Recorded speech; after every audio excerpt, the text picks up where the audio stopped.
বন্ধুসকল, প্ৰধানমন্ত্ৰী আৱাস যোজনা এটা বৃহৎ আঁচনি, যিটো আঁচনিৰ জৰিয়তে 2020 চনৰ ভিতৰত ভাৰতবৰ্ষৰ সকলো ঠাইৰ মানুহৰ বাবে ঘৰবোৰ পকীকৰণ হোৱাৰ এক আঁচনি গ্ৰহণ কৰা হৈছে। এই আঁচনিৰ জৰিয়তে এখন ঘৰৰ ব্যক্তি এজনক 1,30,000 টকাকৈ প্ৰদান কৰা হৈছে, যাতে ঘৰবোৰ পকীকৰণ কৰিব পাৰে। এই ভিডিঅ'টোত মই এইটো কথা আলোচনা কৰিম, আপোনালোকে আপোনাৰ নামটো সেই লিষ্টখনত আছেনে নাই কেনেকৈ জানিব। তো বলক আমি ভিডিঅ'টো আৰম্ভ কৰোঁ।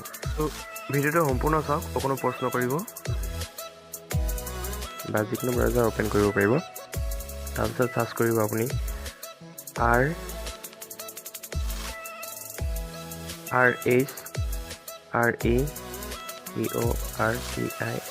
reporting.nic.in আপোনালোকে এনেকৈ টাইপ কৰি আপুনি চাৰ্চ কৰি দিব। চাৰ্চ কৰি দিয়াৰ পিছত আপোনালোকে ইয়াত ইয়াৰ পিছতে আপোনালোকে দেখিবলৈ আছে MIS report, physical progress report, তাৰপিছত 1 নম্বৰ, 2 নম্বৰ, 3 নম্বৰ এনেকৈ অপশ্যন দেখিবলৈ পাইছে। Year, wise, house complete report, high level physical progress report. আপুনি ইয়াত ক্লিক কৰিব, high level physical progress report. ইয়াত আপোনালোকে আকৌ দেখিব পাইছে MIS ৰিপৰ্ট, তলত আছে চিলেকশ্যন ফিল্টাৰ্ছ, তাৰপিছত PMAYG cumulative progresses till date. এইকেইটা আপোনালোকে চিলেক্ট কৰি থকা নাথাকিলে আপোনালোকে চিলেক্ট কৰি ল'ব। চিলেক্ট হৈ আছে যিহেতু ইয়াত অল ষ্টেট দিয়া আছে, অল ষ্টেট নিদি আছাম বুলি দিব, যিহেতু আছামৰ হয়, আমি অসমৰ হয়। তাৰপিছতে ইয়াত আকৌ চিলেক্ট কৰিবলৈ দিছে, চিলেক্ট কৰি যাব আপোনালোকে। ইয়াত ডিষ্ট্ৰিক্টটো চিলেক্ট কৰিবলৈ দিছে, তিনিচুকীয়া ডিষ্ট্ৰিক্টৰ হয়। মই এনেই আপোনালোকক দেখাবলৈ বিচাৰিছোঁ তিনিচুকীয়া ডিষ্ট্ৰিক্ট। মই যিহেতু তিনিচুকীয়া ডিষ্ট্ৰিক্ট হয়, তিনিচুকীয়া ডিষ্ট্ৰিক্ট চিলেক্ট কৰিলোঁ। ইয়াৰ পিছত আকৌ চিলেক্ট কৰিবলৈ দিছে, এবাৰ চিলেক্ট কৰিব লাগিব আমি ব্লক মোৰ যিহেতু কাকপথাৰ, সেইকাৰণে কাকপথাৰ দিলোঁ। কাকপথাৰ দিয়াৰ পিছত আকৌ চিলেক্ট কৰিবলৈ দিছে, আকৌ চিলেক্ট কৰিম।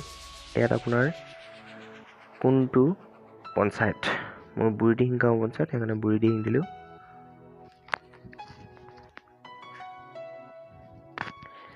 ইয়াৰ পিছতে আপুনি ছাবমিট কৰি দিব।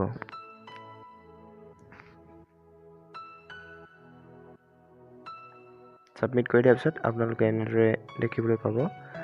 ইয়াৰ তলতে এইটো দেখিছে আপুনি, এইটো ওপৰলৈ আনি ল'ব। ইয়াত সকলোখিনি নাম দিয়া আছে, নং, ভিলেজ, এইখিনি ভিলেজ হয়।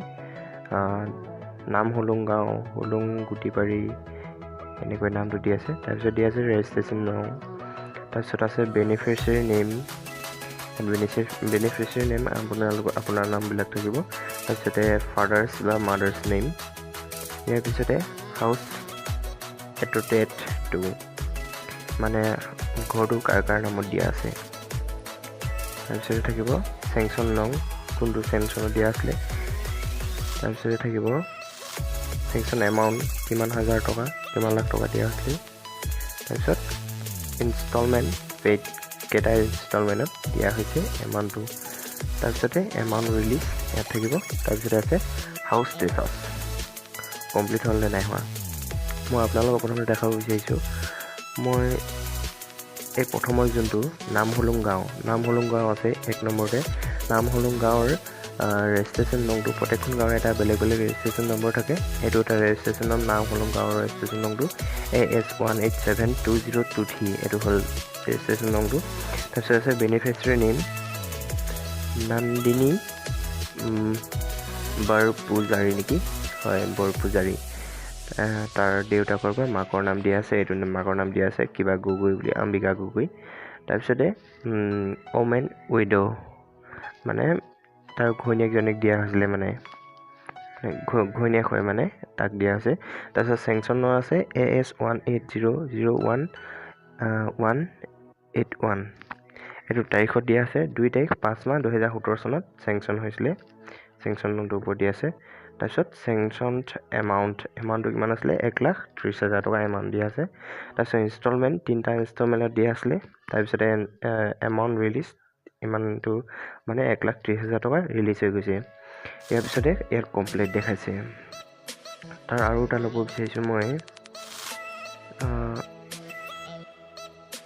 ফুলুং গুটিবাৰী 7 নম্বৰ যোনটো ফুলুং গুটিবাৰী NC নং 2 ইয়াতে নামটো বেনিফিচিয়াৰী নেম গণেশ গোৱালা তাৰপিছত father mothers name Puni Gowala main house এটটেড টু মেন মানুহজনে দিয়া আছিলে এইটো চেংচন নাম্বাৰটো দিয়া আছে এইটো এইবোৰ চাই ল'ব পাৰে ইনষ্টলমেণ্ট আৰু হাউচ চেংচন হৈ আছে মানে গতিকে আপোনালোকে ইয়াৰ পৰা এটা কথা গম পালে যে আপোনালোকৰ যদি এই লিষ্টখনৰ নাম আছে তেতিয়াহ'লে আপোনালোকে নিশ্চিন্ত থাকিব যে 2022 চনৰ ভিতৰত আপোনালোকৰ ঘৰটো পাই যাব প্ৰধানমন্ত্ৰী আৱাস যোজনাৰ যোগেদি আপোনাৰ ঘৰটো আপুনি পাই যাব নিশ্চিন্ত থাকিব কিন্তু এই লিষ্টখনত যদি আপোনাৰ নাম নাই তেতিয়াহ'লে হয়তো নাপাব কিন্তু কিছুমান হাউচ এতিয়ালৈকে চেংচন হৈ আছে আজি তাৰিখলৈকে এইখন লিষ্টখন হ'ল আজি তাৰিখলৈকে ৰিলিজ দিয়া লিষ্টখন গতিকে আপুনি ইয়াত যোনটো দেখিছে submit download excel download PDF গতিকে আপুনি ইয়াত ডাউনলোড PDF কৰি ছেভ কৰি ৰাখিব পাৰিব চ' আজিৰ ভিডিঅ'টো আছিল ইমানেই যদি ভিডিঅ'টো ভাল লাগিলে লাইক শ্বেয়াৰ আৰু কমেণ্ট কৰিবলৈ নাপাহৰিব লগতে যদি মোৰ চেনেলটো ছাবস্ক্ৰাইব কৰা নাই ছাবস্ক্ৰাইব কৰি দিব আৰু নতুন ভিডিঅ' পাই থাকিবলৈ কাষতে থকা বেল আইকনটো প্ৰেছ কৰি দিব